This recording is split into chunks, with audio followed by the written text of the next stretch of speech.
Today I'm going to show you what a photographer's workflow would look like in Adobe Lightroom. To start off, I'll show you what my data management strategy looks like. First, I take my camera with the images I'd like to import and plug it into my computer. From there, I would import them through Lightroom, which I'll explain how to do within this video, into their designated folder. To make sure that I have more than one location for my images, I do have two backup systems. Time Machine, which is an application on my MacBook, and I also have my backup hard drive. Now before we open up Lightroom, I'm going to show you what your file naming convention should look like. As you can see here, I have two school folders. School Raw, which I'll explain what the use is for later, and the School Images folder, which we're going to open up now.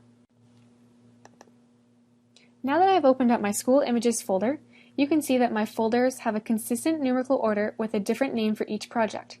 Today we'll be creating a folder called Depth of Field Assignment. From here we can open up Lightroom, which will be the program we'll be using to import photos. Now to add our Depth of Field Assignment folder, we will go over to the Folder panel, click on the School Images. From there we'll push the New Folder icon, add a subfolder.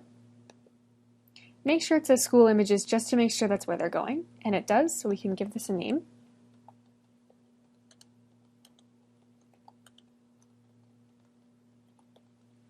Then press Create.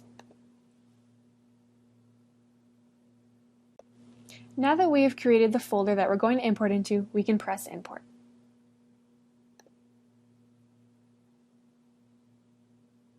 We're going to be copying as a DNG. Down in the toolbar, you have the option to either check all or uncheck all photos. I'm going to uncheck all and only select the photos that I want to import.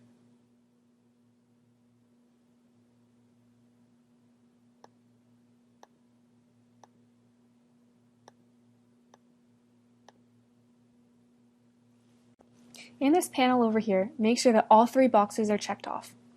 As you can see here, I'm going to be making a second copy to the School Raw, which is the folder I showed you earlier. Next, we're going to create our copyright information, which can be found in the metadata panel. I'm going to use the preset that I already have. Now, you can save yourselves from doing these steps each time if you create a preset. It will save the settings that you've already made. And now we can import.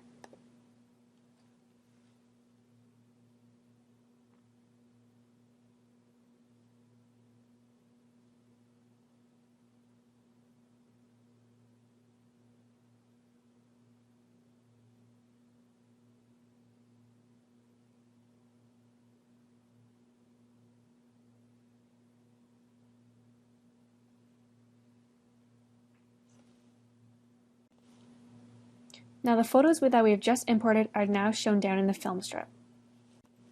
Now if you take a look in the toolbar, you can see that you have the option to flag, rate, or color label your photos. I will show you my consistent image rating system so you can get a better idea on how to label. So here's flagging, which decides whether or not I want to use the photo. Rating is where I judge how good the photo is, 1 being the worst and 5 being the best. Color label, which shows which steps the photo are in during the process. Lastly, we're going to create a Smart Collection folder, where only photos that follow certain rules will be allowed to go in it. To do this, we'll go to the Create Smart Collection. I'm going to name mine Portfolio, as I only want to separate the photos that I think are good enough to go in my portfolio in here.